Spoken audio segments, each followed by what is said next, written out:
Good morning, friends. How are you? Hope you are keeping well. Hope you are staying safe in these times of Corona. Please do take care of yourself and your family members. In continuation with the last lecture on the play Who is Afraid of Virginia Woolf, we will look at the next part in this play. We have already seen what happens in act number 1 and what happens in act number 2. So today we will look into the details of the plot as it happens in act number 3, which is entitled The Exorcism.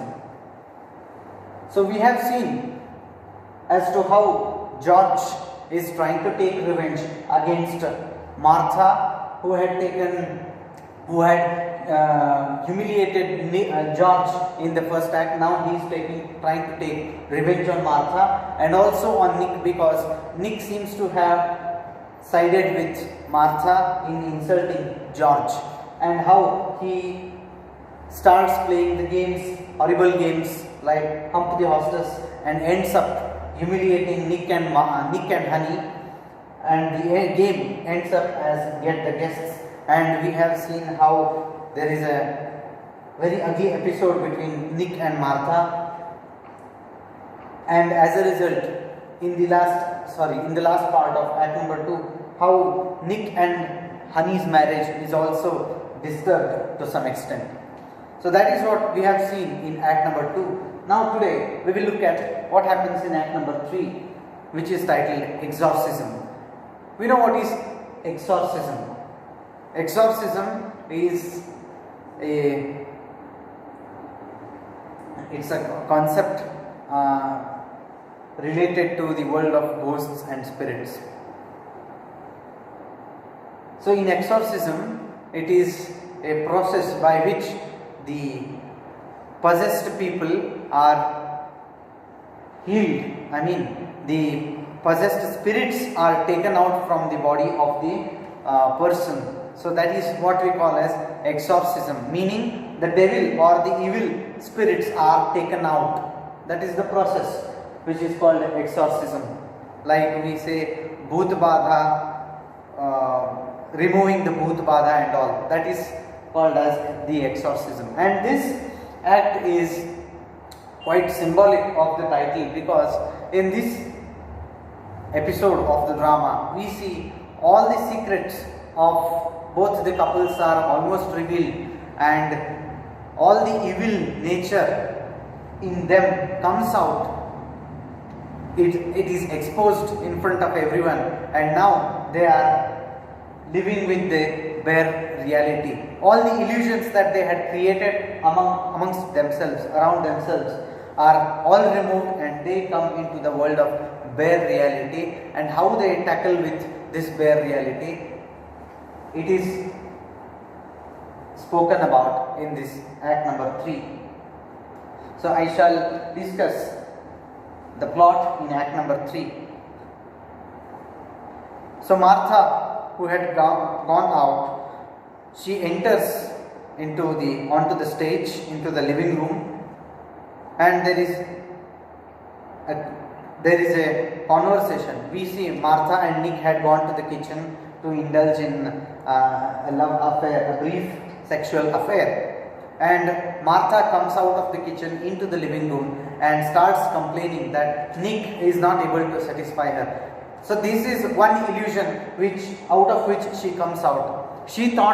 Martha thought that Nick, being a young man looking athletic in his body, would satisfy her, but in fact it turns out to be just an illusion, and she complains that Nick could not satisfy her physically. And further she also says it is only George who could ever satisfy her. So this is the first important scene that happens in The Exorcism, act number 3, wherein Martha comes out of the illusion of Nick and has to live with this reality in the form of George. Further, after having disappointed after getting disappointed from Nick, Martha also confesses that once upon a time she had really loved George and that their marriage began with a strong foundation of love, but eventually it started collapsing. The reasons may be plenty. Further, so when this dialogue is taking place, the doorbell rings once again, and now it is George who is coming inside the house with a bunch of flowers. Now they both have come to know the reality, and they start calling Nick as their houseboy. So now both of them target Nick together. Earlier in act number 2, only George targeted Nick and Martha. Now Martha and George together try to attack Nick and start calling him, teasing him as their houseboy. So this is a funny episode wherein the guest comes to home and he is being called houseboy by the hosts. That makes Nick feel more and more embarrassed in this situation, and he is now wanting to go out of the home because even his marriage secrets are revealed and he is also humiliated in that house. Now, so Martha and George together, they team up against Nick and Honey. They start making them the targets. Now George announces another game, that is bringing up the baby. Sorry, it is not bringing out, it is bringing up the baby.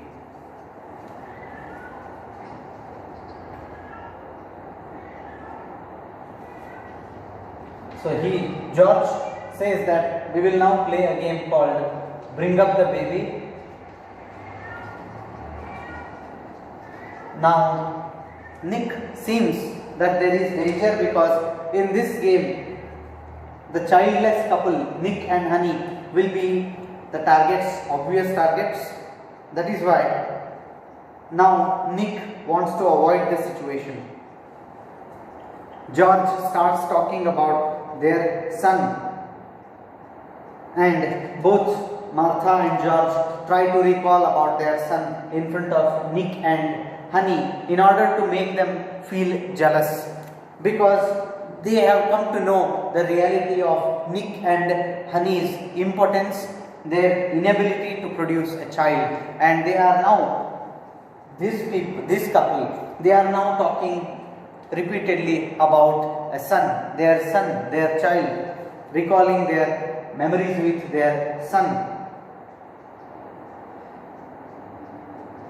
Further, now they have teamed up together, but immediately, see, it is like a hysterical drama. You can't even expect how the character will change in the next scene. For one moment you see that they are in good bond, in the next moment itself they look like rivals for life.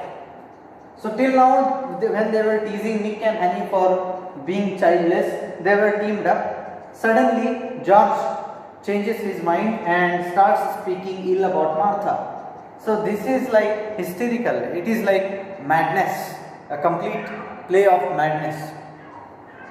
Now George tells Martha that their son hated Martha a lot, and this starts tension between Martha and George once again.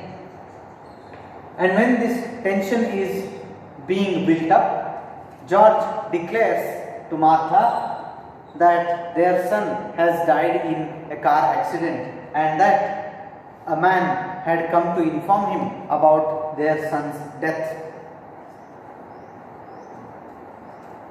What would be Martha's reaction as a mother?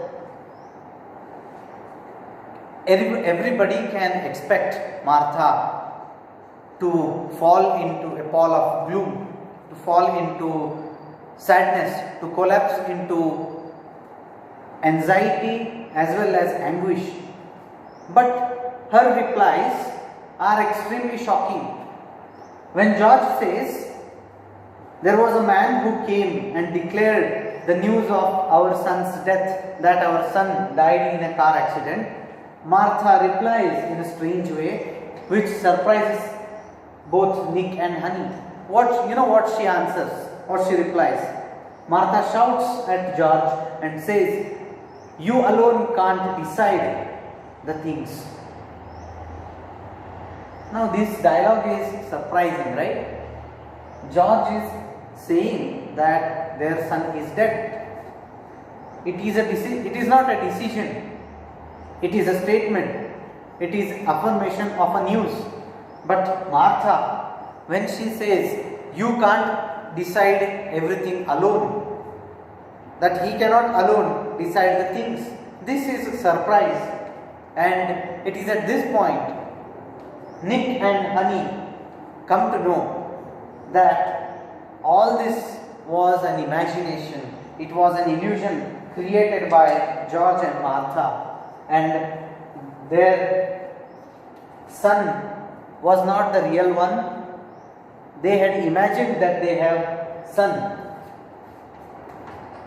Okay, it was their imagination and their illusion. They were living in a fanciful imagination that their son is alive, but in fact they too were childless.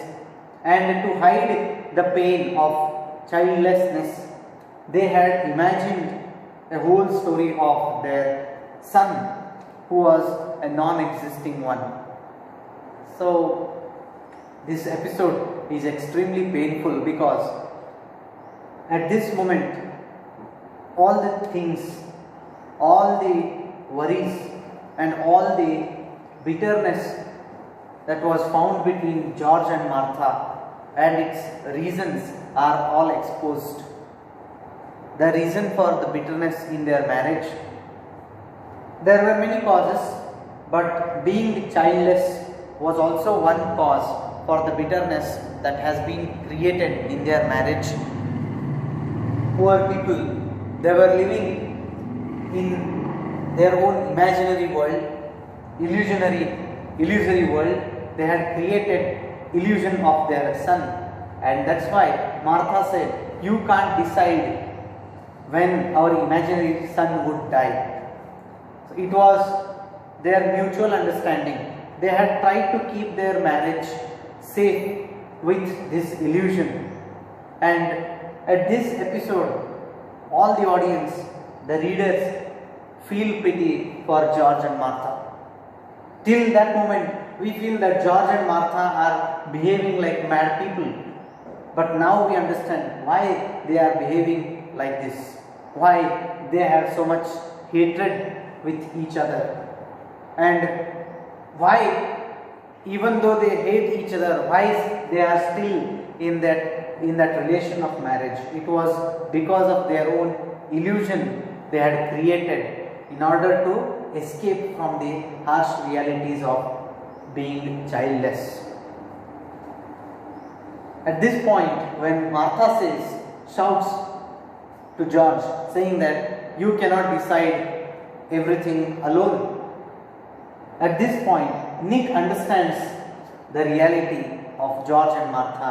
Nick understands that they don't have a child either, just like this couple. So Nick understands that their son was not real, but was an invention of George and Martha in their imaginary world. Then, when this shouting is taking place, George replies to her shouts, saying that George tells Martha that he killed the son because she mentioned him to someone else, which was against their rules. See, this is the painful story of George and Martha. It was their own secret. They knew that they did not have a child, and they were using this illusion to safeguard their marriage, to keep their marriage intact. And it was a kind of game of which they had created some rules, right? They were happy in their illusory world, and they had both made rules saying that they should not reveal anything about this imaginary son in front of others. But Martha, in the first act, in order to hurt, emotionally attack George, had mentioned about their illusory son to Honey, and now George says, because you broke the rule, I killed our imaginary son. Now, this is the complete revelation of their unsuccessful marriage. Nick and Honey, it is almost the time of dawn. The day will soon set in. So, Nick and Honey, when they understand the reality of their marriage, they feel it is time to escape from these horrible hosts. And they both, Nick and Honey, go home, and George and Martha remain as if they are empty. Both of them try to sort out the problems of their marriage, whether they sort it out or whether their marriage ends or whether they live miserable life, continue to live in the same way, is unknown. It is left for the audience to decide. That means it is an open-ended drama, but we understand that there is a lot of misery in the life of George and Martha. This couple, actually being senior couple, it was meant to be an ideal couple for Nick and Honey, but instead, because of their own complexities in married life, they had proved to be one of the most failed couples in a marriage. So the play ends there when Nick and Honey leave to go to their own house with their own problems to deal with, because even their secrets are exposed in front of the hosts. Honey now knows why Nick had married her. They have their own problems in married life, and George and Martha remain alone to sort out their own problems. So this is what happens in act number 3. When all the secrets are revealed, George kills the imaginary son. So that killing of the imaginary son is a kind of big question mark to the fact of continuation of their married life. Whether they will live together or not is in big question. That is how act number 3 ends, and that is the end of the play Who is Afraid of Virginia Woolf. I have explained in detail about the plot, and I recommend rather you read the original text, which is not much bigger in length. It has just about 128 pages. You can finish it in 1 or 2 days' time. So initially it will not interest you, but as the play proceeds, as the scenes start taking place, scenes start changing, we understand the subtle complexity of this wonderful drama. So in the next lecture, I will discuss about the characters, and then in the further classes we will speak about the different techniques used in this drama, the themes, and so many other aspects. Thank you.